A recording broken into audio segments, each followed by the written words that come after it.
sa bawat Pilipino at magbibigay ng tamang impormasyon para sa tahimik at maayos na Pilipinas. Police News Network, alagad ng batas, tagapagtaguyod ng balitang pulis, sandigan ng mamamayan, patnubay ng katotohanan. Nakampo Krame, maghahatid ng pinakahuling kaganapan at nagbabagang balita. Ito ang PNN Police News Network. At ngayon, ang inyong mga tagapagbalita. Magandang hapon, Bagong Pilipinas. Kami ang inyong alagad ng batas, tagataguyod ng Balitang Pulis. Patrolman Regan Robles mula sa PNP Aviation Security Group. At Patrolwoman Janina Aguas mula sa Manila Police District. Maghahatid sa inyo ng tamang balita, kwento ng pulis at serbisyo para sa mamamayan. At ito ang PNP News Online.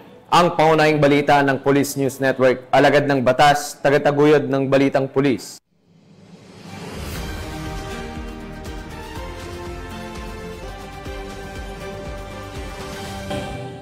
Narito ang mga balitang dapat niyong abangan. Kapwa Guardia, pinagsasaksak sa Caloocan. Suspect arestado ng pulisya. Mahigit 2 milyong halaga ng ilegal na droga nasabat sa bypass operation sa Marikina City. At 2 individual, kalaboso matapos mahulihan ng baril at ilegal na droga sa Davao City.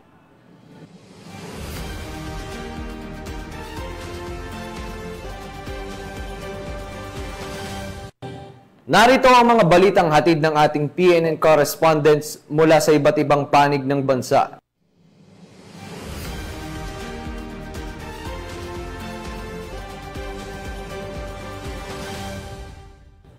Simulan natin ang balita mula sa bahagi ng Luzon.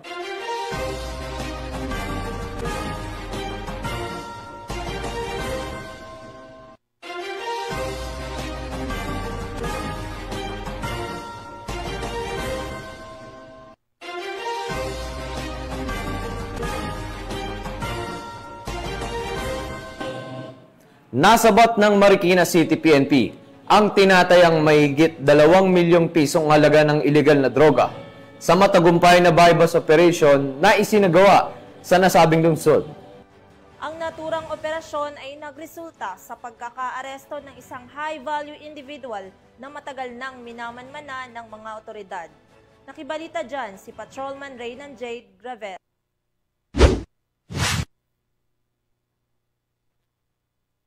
Walang kawala ang isang high-value individual na drug suspect sa bypass operation ng mga tauhan ng Marikina City Police Station, Drug Enforcement Unit, sa Barangay Nangka, Marikina City. Nakipagtransaksyon ang operatibang nagpanggap na buyer sa suspect na kinilalang si alias Robin, 32 anyos, at residente ng San Mateo, Rizal.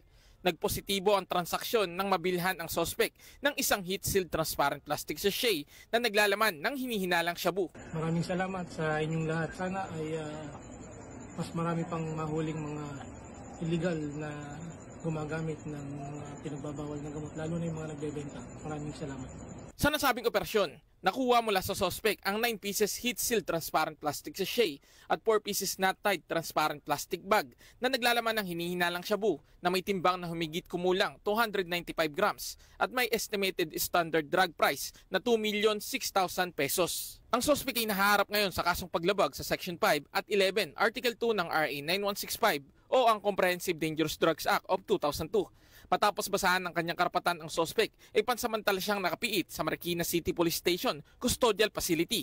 Samantalang ang mga nakumpiskang ebidensya naman ay nasa kustodiya na ng EPD Forensic Unit para sa kaukulang eksaminasyon at disposisyon. Mula dito sa Eastern Police District, ako po ang inyong PNN correspondent, Patrolman Reynan Jade Gravera, alagad ng batas, tagataguyod ng Balitang Pulis. Maraming salamat, Patrolman Gravera. Sa mabilis na pagresponde ng mga tauhan ng Caloocan City PNP, arestado ang isang security guard matapos itong pagsasaksakin ang kanyang kapwa-gwardiya sa lungsod ng Caloocan. Ang report mula kay Patrolwoman Glazel Ann Esperanza. Sa agad pagresponde ng mga otoridad, Naaresto ng mga kapulisan ng Caloocan City Police Station ang isang 21 anyos na lalaki matapos pagsasaksakin ang kanyang kapwa security guard sa loob ng kanilang barak sa Barangay 137 Caloocan City. Nangyari ang pananaksak sa gitna ng kanilang inuman matapos ang mainitang pagtatalo. Kumuha ng pataliman suspect at sinaksak ang biktima bago tumakas sa kabutihang palad. Isang saksi ang nakahingi ng saklolo sa mga nagpapatrulyang mga kapulisan. Agad nilang inikutan ang lugar at naaresto ang tumakas na suspect.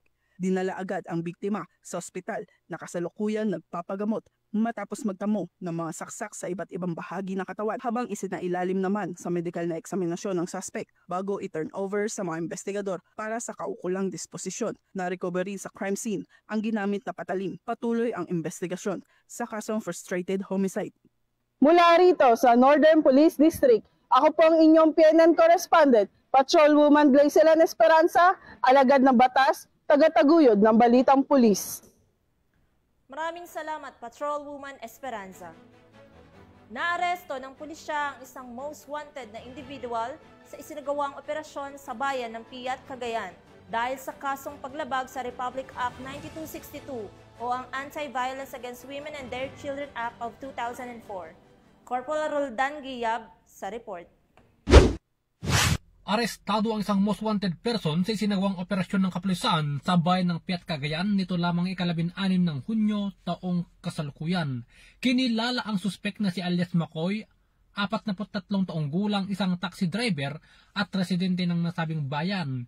Inaresto siya sa bisa ng warrant of arrest na inilabas ni Honorable Edmar P. Castillo Sr., presiding judge ng Regional Trial Court sa Tuaw, Cagayan. Nahaharap si Makoy sa 4 na bilang ng paglabag sa Republic Act 9262 o ang Anti-Violence Against Women and Their Children Act. May itinakdang kabuang piyansang 288,000 pesos para sa kanyang pansamantalang kalayaan. Ang operasyon ay sinagawa ng pinagsanib na pwersa ng Piat Municipal Police Station, Provincial Intelligence Unit ng Cagayan Police Provincial Office, 202nd Maneuver Company ng RMFB2 at 4th Mobile Force Platoon ng 1st Cagayan Provincial Mobile Force Company. Patuloy ang pagtutok ng Piat Police Station at iba pang unit ng PNP sa paghuli sa mga individual na may kinakaharap na kaso upang mapanagot sa batas. Mula dito sa lalawigan ng Cagayan, ako ang inyong Police News Network Correspondent, Police Corporal Guiab, alagad ng batas, tagataguyod ng Balitang Pulis. Maraming salamat, Corporal Guiab. Nasa kote ng mga operatiba ng Northern Police District Drug Enforcement Unit ang isang lalaki sa isinagawang bypass operation sa lungsod ng Valenzuela, kung saan nakumpiska mula sa kanya ang tinatayang 80 gramo ng hinihinalang shabu. Muling magbabalita dyan si Patrolwoman Glacelan Esperanza. Sa kabila ng masamang panahon at pagbuhos ng ulan, matagumpay pa rin naisagawa ng mga operatiba ng Northern Police District Drug Enforcement Unit. Katuwang ang Substation 7 ng Valenzuela City Police Station, ang isang anti-illegal drug operation sa Barangay Bignay, Valenzuela City. Naaresto sa operasyon ang isang hinihinalang tulak ng illegal na droga na kinilalang si alias Eseng, 33 anyos, isang construction worker. Nasamsam mula sa kanyang 80 grams ng hinihinalang shabu na may standard drug price na 544,000 pesos. Ang naturang operasyon ay bahagi na pinaigting na kampanya laban sa illegal na droga sa ilalim ng Simultaneous Anti-Criminality Law Enforcement Operations o SACLEO. Patunay ito na kahit umuulan, hindi hadlang ang panahon sa patuloy na pagtugis sa mga sangkot sa ipinagbabawal na gamot. Ang nakumpiskang ebidensya ay isa sa ilalim sa pagsusuri ng Northern Police District Forensic Unit habang ang suspect ay naharap sa kasong paglabag sa Section 5 at Section 11 ng Article 2 ng Republic Act 9165 o ang Comprehensive Dangerous Drugs Act of 2002. Mula rito sa Northern Police District, ako po ang inyong PNN correspondent, Patrolwoman Glacelan Esperanza, alagad ng batas, tagataguyod ng Balitang Pulis. Maraming salamat, Patrolwoman Esperanza. Mas pinaigting ng Nueva Ecija PNP ang presensya ng kapulisan sa iba't ibang paaralan sa buong lalawigan bilang bahagi ng seguridad at kaayusan sa pagbubukas ng klase ngayong Balik Eskwela 2025. Yan ang balitang hatid ni Patrolwoman Janice Bulahaw.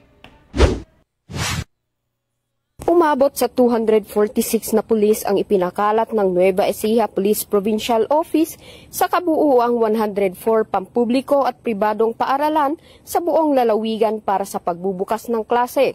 Ayon kay Police Colonel Ferdinand D. Hermino, Provincial Director ng NEPO, nagtayo sila ng 32 Police Assistance Desk malapit sa mga paaralan upang tumulong sa mga mag-aaral, magulang at mga kawani ng paaralan. Bukod dito, 89 pulis ang nakatalaga sa mobile patrols habang 66 naman ang magsasagawa ng foot patrols sa mga lugar na matao at itinuturing na critical zones. Nais naming masigurong makakabalik sa paaralan ang ating mga kabataan ng walang takot at ligtas mula sa anumang kapahamakan. Ang ating mga pulis ay naroon upang magbigay ng proteksyon, gabay at suporta, ani ni Police Colonel Hermino. Dagdag pa niya, ang presensya ng kapulisan ay isang pagpapahayag ng paninindigan sa paglikha ng isang ligtas at mapayapang kapaligiran na angkop sa pagkatuto. Sa lungsod ng Cabanatuan, 26 na pulis din ang itinalaga bilang bahagi ng seguridad para sa pagbubukas ng taong panuruan 2025-2026. Ang naturang inisyatibo ay alinsunod sa direktiba ng pamunuan ng Philippine National Police na tiyakin ang maayos, payapa at ligtas na pagbubukas ng klase sa buong bansa. Patuloy rin ang NEPO sa pagbibigay ng seguridad at serbisyo publiko sa lalawigan ng Nueva Ecija. Mula dito sa gitnang Luzon, ako ang inyong PNN correspondent, Patrolwoman Janice Bulahaw, alagad ng batas, tagataguyod ng balitang pulis. Maraming salamat, Patrolwoman Bulahaw. Matagumpay na isinagawa na ang kauna-unahang Provincial Youth Development Session sa lalawigan ng Apayao sa pangunguna ng kapulisan. Katuwang ang pamahalaan at iba pang ahensya ng gobyerno. Alamin ang mga naging kaganapan mula kay Patrolwoman Jezebel Moyaw. Matagumpay na naisagawa ang kauna-unahang Provincial Youth Development Session sa Apayao Tourism and Sports Complex, Luna, Apayao, kamakailan. 3 araw itong isinagawa sa pagtutulungan ng 1st Apayao Provincial Mobile Force Battalion, 1505th Maneuver Company, RMFB 15, at pamahalaang panlalawigan ng Apayao, katuwang ang mga youth development focal persons ng DSWD, SWAD, PLGU at mga lokal na opisyal ng kabataan. Mahigit 180 kabataan mula sa 7 bayan ng Apayao ang lumahok, mga SK officials, estudyante at out-of-school youth na kinatawan ng boses ng kabataang Apayao. Layon ng aktibidad na hubugin ang kaalaman, kasanayan at pananaw ng kabataan sa tungkulin nila sa sarili, pamilya at komunidad. Tampok ang mga talakayan, workshops at mga paligsahan tulad ng banner making, group yells at ang Amazing Race Team Building Challenge. Pinarangalan sa pagtatapos ang mga natatanging kalahok at grupo sa pamamagitan ng sertipiko at cash prizes. Patunay ito na ang kapulisan ay katuwang sa paghubog ng kabataan tungo sa mas ligtas at maunlad na kinabukasan. Mula dito sa rehiyon ng Cordillera, ako ang inyong PNN correspondent, Patrolwoman Jezebel Moyaw, alagad ng batas, tagataguyod ng balitang pulis. Maraming salamat, Patrolwoman Moyaw. Tunghayan naman natin ang mga balita mula sa Visayas.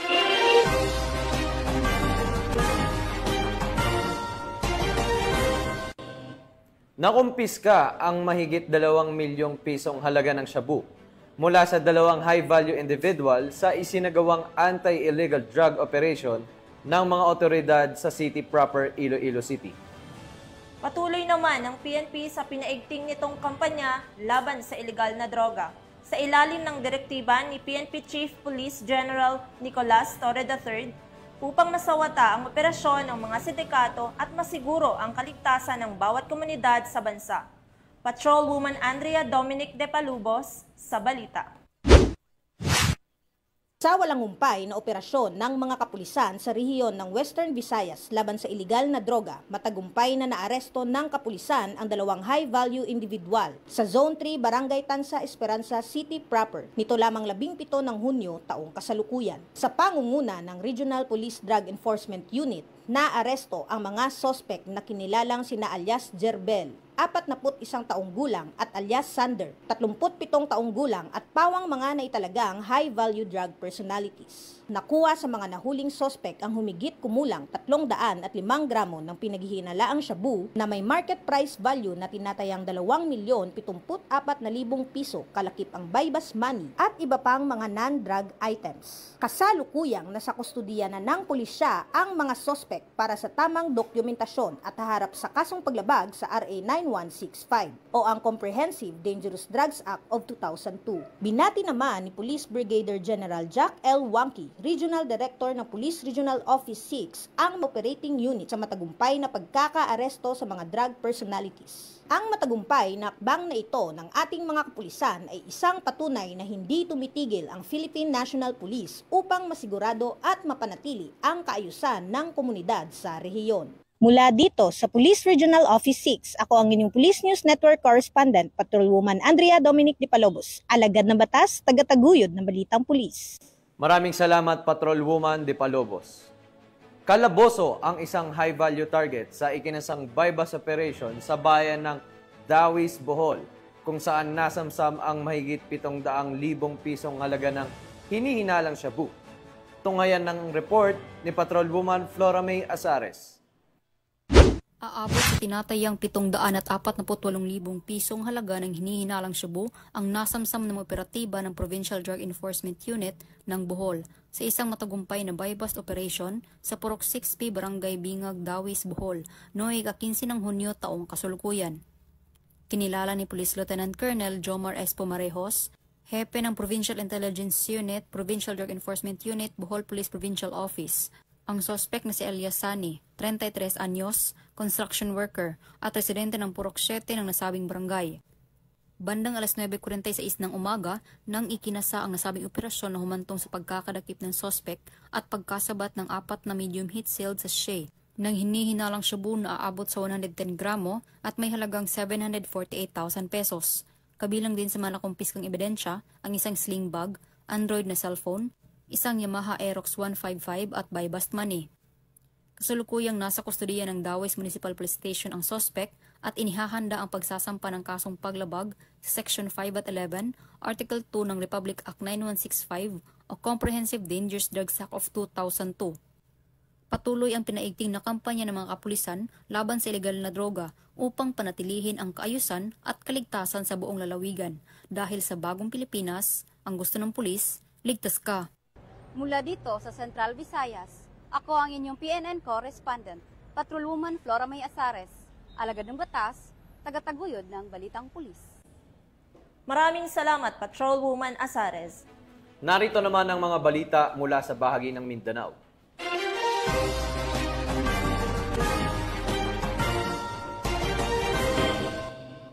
Hindi na nakapalagpa ang dalawang suspect matapos mahulihan ng illegal na droga at baril sa isinagawang buy-bust operation sa Davao City. Patuloy naman ang PNP sa pagpapatupad ng maigting na kampanya laban sa illegal na droga at loose firearms. Bilang bahagi ng advokasya nitong mapanatili ang kapayapaan at kaayusan sa buong bansa. Alamin ang detalye ng report mula kay Patrolwoman Shaira Rose Aquino. Tagumpay na operasyon laban sa iligal na droga at baril ang isinagawa ng mga operatiba ng Bahada Police Station nitong Hunyo 16 sa Santo Rosario Kilometer 12 sa Davao City at nagresulta sa pagkakaaresto ng dalawang individual na sangkot umano sa iligal na aktibidad. Kinilala ang mga sospek na sina alias Dodoy, 53 anyos, isang driver at alias Ivy, 32 anyos, isang helper at parehong residente ng nasabing lugar. Sa buy-bust operation, nakuha mula sa mga sospek ang tinatayang 40,000 na halaga ng hinihinalang shabu, isang unit ng kalibre 45 na baril, isang magazine, 3 bala at iba pang ebidensya. Naharap ngayon ng dalawang suspect sa kasong paglabag sa Republic Act 9165 o ang Comprehensive Dangerous Drugs Act of 2002 at sa Republic Act 10591 o ang Comprehensive Firearms and Ammunition Regulation Act.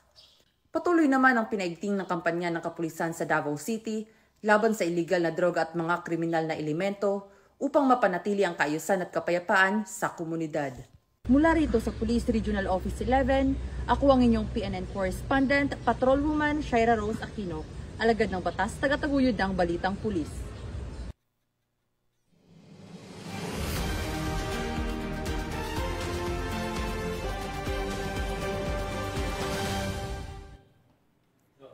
At para sa huling balita, aktibong nakiisa ang mga opisyal ng Cotabato City Police Office sa isinagawang coordination meeting para sa nalalapit na nationwide simultaneous earthquake drill bilang bahagi ng paghahanda ng lungsod sa mga sakunang dulot ng lindol.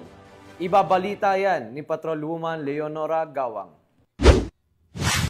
Aktibong nakiisa ang Cotabato City Police Office sa isinagawang coordination meeting kaugnay ng nationwide simultaneous earthquake drill sa City Disaster Risk Reduction and Management Office sa Barangay Rosario High 10, Cotabato City nito lamang 17 ng Hunyo taong kasalukuyan. Pinangunahan ni na Police Lieutenant Colonel Carmelio S. Moncas, Chief ng City Operations Management Unit, at si Police Lieutenant Rochelle D. Evangelista, Chief Public Information Officer. Ang pagdalo sa naturang pagpupulong sa ilalim ng pamumuno ni Police Colonel Giben M. Bungkayaw, City Director, katuwang rin sa aktibidad ang Bureau of Fire Protection at iba pang mga kinaukulang ahensya. Layunin ng pagpupulong na pagtibayin ang kahandaan ng bawat ahensya sa pagtugon ng mga insidente ng lindol bago, habang at pagkatapos itong maganap. Binigyang diin din ang pagpapalakas ng koordinasyon at pagtutulungan ng mga tanggapan upang mapabilis at mapahusay ang disaster response operations. Ang nasabing aktibidad ay bahagi ng mas malawak na inisyatiba ng pamahalaan upang tiyakin ang kaligtasan at kahandaan ng bawat mamamayan sa panahon ng mga kalamidad. Mula rito sa rehiyon ng Bangsamoro, ako ang inyong Police News Network Correspondent, Patrolwoman Leonora Gawang, alagad ng batas, tagataguyod ng Balitang Pulis. Maraming salamat, Patrolwoman Gawang. At iyan ang mga balitang nakalap ng ating PNN correspondents mula Luzon, Visayas at Mindanao. Sa ngalan ng pamunuan ng Philippine National Police, sa pangunguna ni PNP Chief Police General Nicolas Torre III, at sa pamumuno ni President Ferdinand Bongbong Marcos Jr., kami ay maglilingkod sa bawat Pilipino at magbibigay ng tama at balansing balita dahil dito sa Bagong Pilipinas. Ang gusto ng pulis, ligtas ka. Mula rito sa tanggapan ng tagapag-ugnay ng Pambansang Pulisya, kami ang inyong alagad ng batas, tagataguyod ng Balitang Pulis. Patrolman Regan Robles mula sa PNP Aviation Security Group. At Patrolwoman Janina Aguas mula sa Manila Police District. Maghahatid ng tamang balita, kwento ng pulis at serbisyo para sa mamamayan. At ito ang PNP News Online. Ang pangunahing balita ng Police News Network.